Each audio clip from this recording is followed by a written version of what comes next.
No man can fully grasp how far and how fast we have come. Transit satellites are helping our ships at sea to steer a safer course. Tireless satellites have given us unprecedented warnings of hurricanes and storms, and will do the same for forest fires and icebergs.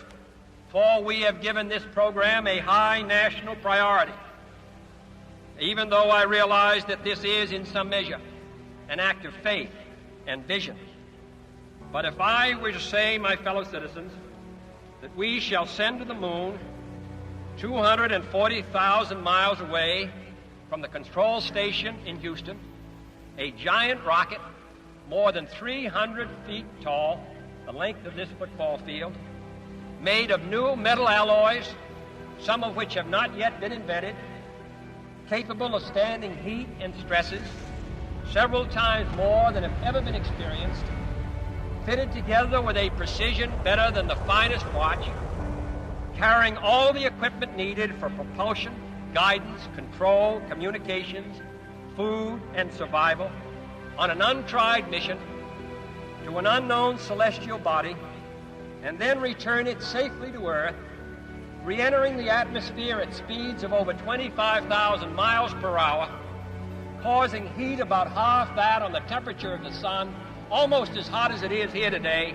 and do all this, and do all this, and do it right, and do it first, before this decade is out, then we must be bold.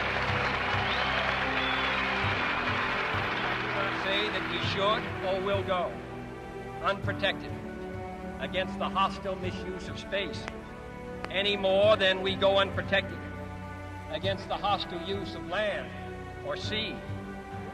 However, I think we're going to do it, and I think that we must pay what needs to be paid. Whether it will become a force for good or ill depends on man, and only if the United States occupies a position of preeminence can we help decide whether this new ocean will be a sea of peace or a new terrifying theater of war. But why, some say, the moon? Why choose this as our goal? And they may well ask, why climb the highest mountain? The great British explorer George Mallory, who was to die on Mount Everest, was asked why did he want to climb it. He said, because it is there. Well, space is there, and we're going to climb it. And the moon and the planets are there, and new hopes for knowledge and peace are there. And therefore, as we set sail, we ask God's blessing on the most hazardous and dangerous and greatest adventure on which man has ever embarked.